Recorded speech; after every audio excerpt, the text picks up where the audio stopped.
Welcome back to another episode on Across the Board. As you can tell, it is just me. Jaden's internet decided not to work tonight. And it is storming where he is at, so nothing's working for him. So it's just me tonight.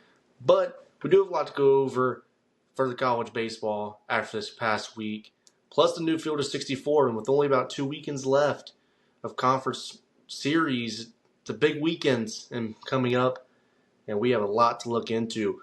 So today, we're going to recap this past weekend. More just look at some of the series. We won't really do too much dive in depth, but we're really going to try and focus on the field of 64 and the new projection out, and really try to focus on those bubble teams because that is a huge part going into the field of 64. Who's going to be in, who's going to be out, what needs to happen going forward. But we'll go this past weekend. Really good, lot of series. We'll start in the SEC. Georgia swept Mizzou. Kentucky wins the series against Tennessee 2-1. That's a big series win for Kentucky. They were on the bubble last week. Get a big series win that kind of boosts RPI up and punches them up the leaderboard on that list, field 64. Alabama swept Vanderbilt. That hurt Vanderbilt a lot. Obviously, that's a team on the bubble, and they are still on the bubble. We will kind of talk about them later, but they are an interesting team to look at. And then LSU gets a big sweep. They're on the bubble coming into the next 2 weekends, and they're going to be another interesting team to look at. We'll talk about them later as well. But some big series to me, we'll start with Mississippi State and Texas. Texas won the series 2-1. But Texas has just been that team this year, The consistency from their rotation. Dylan Delantis has been great. He looked great this weekend. He went 6 innings, had 12 Ks. And, he did what he needed to do. Ruger Riojas, he went 5 innings with 7 Ks. And Luke Harrison, really shout out to him. He really had a rough start on Sunday, but to be able to bounce back the way he did after the little rough first inning, he looked great after that appearance. But, I look at Texas and just what they have, and they've kind of had that consistency from their starting 3 in the rotation. They've got a solid bullpen, and they've just been that consistent team in the SEC. You look at Mississippi State side of things, they're still a great team, obviously. Tomas Valencias, he looked solid this weekend. Duke Stone had a nice showing. 2 guys are going to need to step up. Obviously, with Ryan McPherson out, that hurts them on their end of things. But, I do look at this series and just, you look at Texas, they are a front runner, and they're going to be an Omaha team. They've got the lineup, the roster, and development to be that team going forward. And Mississippi State, one of those teams I kind of talked about being that kind of almost, I want to say lock, but one of those teams I was very high on Omaha. I'm having some doubts. If they can get Ryan McPherson back, they need him. But right now with what they have, it's been a little shaky on the mound the past couple of weekends. You look at the last series against LSU, and then you look at this weekend. It hasn't been bad, but it has been great. That's kind of where I sit right there with Mississippi State. But really, Texas, I love their lineup, and I love what they have. So they're going to be a fun team, and kind of interested to see how they progress going forward. We look at Auburn, Texas A&M next. Auburn wins the series 2-1. They're another team that I think is very capable of going to Omaha. You look at their starter, you have Alvarez, you got Jake Marciano, and Jackson Sanders, 2 guys who just kind of come in and do their thing. And what they have, just those 3 pitchers right there, that's a big piece to need to be a successful team. And I kind of talk about that, and really pitching is a big part of this for me because there's 2 teams I kind of look at in the SEC that they heavily rely on the bats, and I think they're going to need that pitching. You kind of look at A&M, they're a team that if they can get that half-decent pitching, they can go as far as they want to. Georgia, I feel the same way. What they can get out of Volchek and Vieg and Aoki, and even that bullpen coming out for Georgia. And the bullpen has improved for Georgia. I'm not saying it hasn't, but teams like that, I think it's hard just to rely on the bats. And that's why I really stress about the pitching and having both ends of things. Auburn has had their inconsistencies at the plate at times, so they've had to rely on the pitching, and it's got it done for them. But I do look at this weekend, and I will say, you have obviously A&M lost 18-5. The pitching struggled there. And then much more competitive games after that. But for me, I look at Texas A&M, I'm going to say they need that consistent pitching if they want to be an Omaha team. Auburn, if they can get the consistent bats out of their lineup, they're going to be a great team, especially with the rotation that they have. So that was another interesting series to me. Oklahoma, Florida, just another one where Florida's pitching, they've got it from the starters. The bullpen's been kind of, it's hit or miss, but just like the bats are a big hit or miss for Florida. You watch some of the Oklahoma games and just a lot of runners in position to score. You got runners in scoring position and them not being able to punch them across the plate. And then, they win their Sunday game 13-2. The bats got rolling there. Can they get consistency with their bats? You got good starters, Liam Peterson, Aiden King. Those two guys can give you some solid starts and some solid innings. So for me, I look at them and go, can you get the constant bats, consistent bats from them? Oklahoma, the pitching has got to get better. For me, it's so shaky. You've got talent in that bullpen and on that rotation, but it's just been so inconsistent. You look at them and you just kind of have to question yourself, how far can they go? The bats have struggled along with them as well, but to me, the pitching has been one of the biggest inconsistencies for Oklahoma this year, and they really do concern me at that level. Right now, they're a 6.31 ERA in conference, which isn't good, and I really do see that being a big struggle for them continuing forward. They will be a regional team, but how far they can go, that's a big lingering question for me. And then Ole Miss, Arkansas. I don't know what to think. I look at Ole Miss. Yes, they lost another series 2-1 this weekend. You had Hunter Elliott struggle, but Cade Townsend is one of their best starters, and Taylor Rabe has been solid on his end of things. Can they get the pitching? They do have a solid rotation on their side of things. So you look at those guys and Hunter Elliott, Cade Townsend, and Taylor Rabe. I love what they have there. Walker Hooks coming out the bullpen, another big guy they have for them there. Can they get the consistency with bats? With Hayden Federico, Austin Foley, and that list goes on.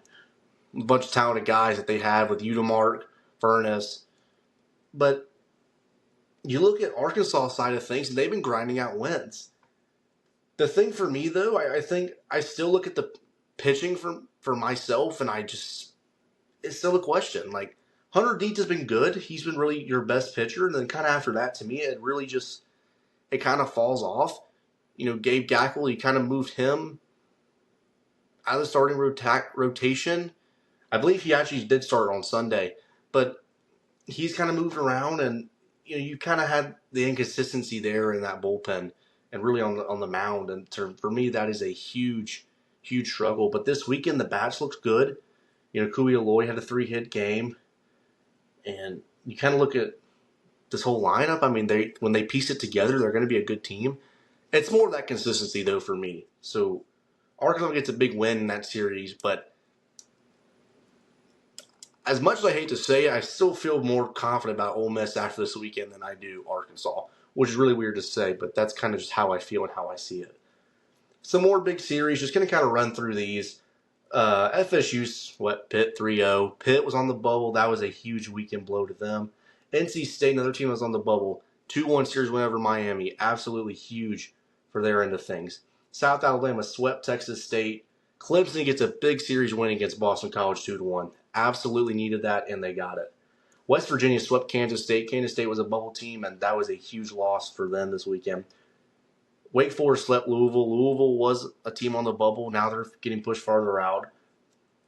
Purdue swept Murray State 3-0, another team on the bubble, and they got a huge sweep this weekend.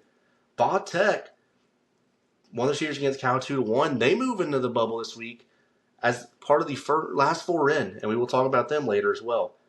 Old Dominion won the series against Arkansas State 2-1. Arkansas State was a team on the bubble. That was a huge loss this weekend for them.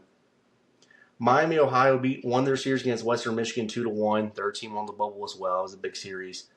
And Michigan swept Maryland 3-0. That was another team on the bubble. They got a huge series win. So that was some series from this past weekend and kind of some results. But now I do want to hop into the field of 64. I kind of want to dive into this because we're coming down to the last few weekends, and you really do need to start paying attention to these because this is where things do get interesting down the road. So we'll go ahead and start. We'll go with order from 1 all the way down to 16.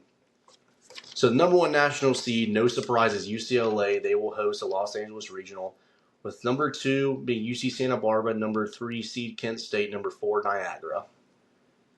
The number 2 national seed, Georgia Tech, hosting in the Atlanta Regional. You have Jacksonville State, number 3 seed Tennessee, number 4 seed FDU. I'll tell you what, that could be an interesting group right there. If that were to come down to be a regional, I would love that. I also did forget to mention a series this weekend. That is on me. But speaking of Jacksonville State, what a huge series win against Missouri State. They won that series 2-1. Man, they're a great team. And those were 2 hard-fought teams in the CUSA. And that is a fun group. If you have not watched some of the CUSA baseball this year, you just need to go watch it. It has been elite and so fun to watch. So go check those teams out.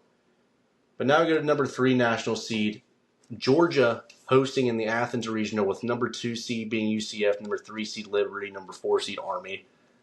Number 4 national seed is Texas, hosting the Austin Regional, with 2 seed being Miami, 3 seed being Western Carolina, 4 seed Tarleton. Then we go to the 5th national seed, which is North Carolina and Chapel Hill Regional. This is a team you got to watch out for in the ACC. This is a team that could be very dangerous. They need to be paid attention to. They could be a very dangerous team. They are a team I am keeping on high alert going forward the rest of the season. But number 2 seed being Cincinnati, number 3 seed High Point, number 4 seed Penn. 6th national seed is Auburn Tigers in the Auburn Regional, with number 2 seed Arizona State, number 3 seed UAB, number 4 seed Maine. In the 7th spot, Kansas of the Jayhawks in the Lawrence Regional. This is a team that has been sneaking up these rankings every week, and they have been such a good team every week. They've been huge. But in the Lawrence Regional, and that's the 2 national seed, Virginia, 3 seed Missouri State, 4 seed Indiana State. I would love to see this regional. If this was a regional, this would be an absolute fun one to watch. Number 8 national seed, you have Texas A&M, number 2 seed Oklahoma State, number 3 seed UTSA, number 4 seed Oral Roberts. I would love to see this one too. This one would be a fun one to watch. The number 9 national seed, Coastal Carolina in the Conway Regional, with 2 seed Oklahoma, 3 seed Virginia Tech, 4 seed St. John's. That would be an interesting one too, man. I would love to watch that one.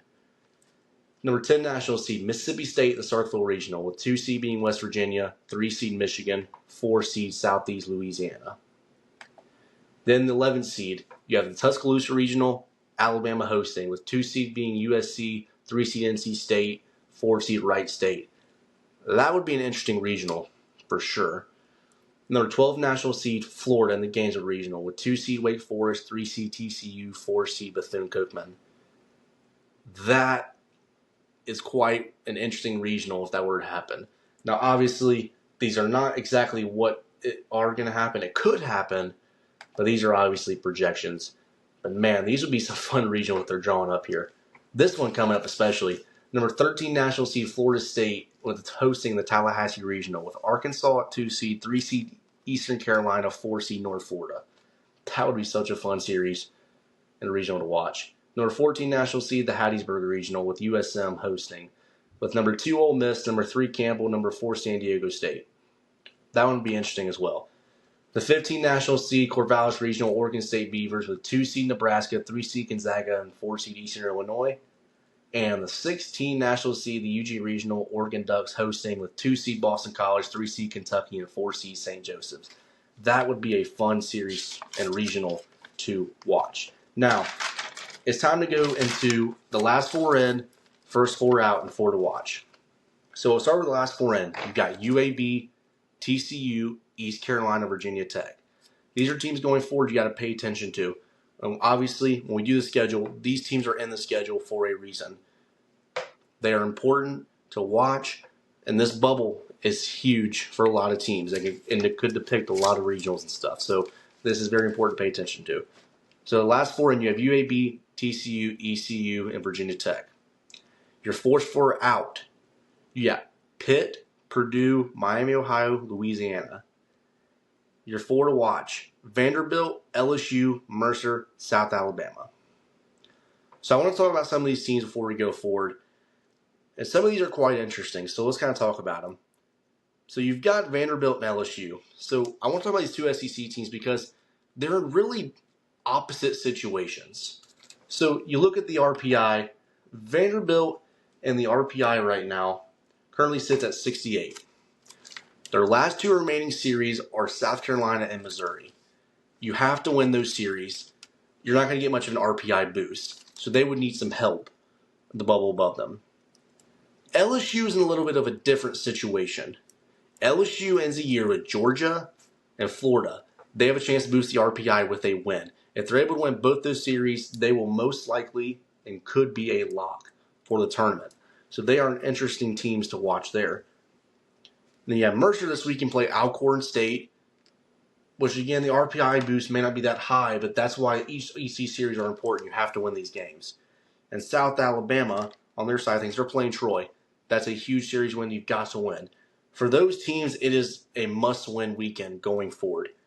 You have to win this weekend to keep hopes alive of a bid. Obviously, you can win your conference tournament and get in still. But if you can get the bid, that saves you some stress from going forward. Your first four out. Pitt plays North Carolina this weekend. That could be a huge RPI boost if they are able to win that series. They're a team to watch. Then you have Purdue on this list. So Purdue this weekend plays Indiana. Not much an RPI boost. That's why it's very important. You have to win this weekend for that team. Miami, Ohio. They play UMass. You've got to win this weekend. Not much of an RPI boost, but you have to win. You have Louisiana on this list. They play App State. Not much an RPI boost, but you have to win this weekend. With those first four out and four to watch, and even last four in, really, this is, for these teams, it's a must-win weekend. You've got to win your series. If you lose, you're not out completely, but you have to realize that your weekends are coming short before a conference tournament. You have to win your series in this weekend to go forward. Then you look at the last four in Va Tech. Virginia Tech plays UNC Greensboro this weekend. You've got to win your series.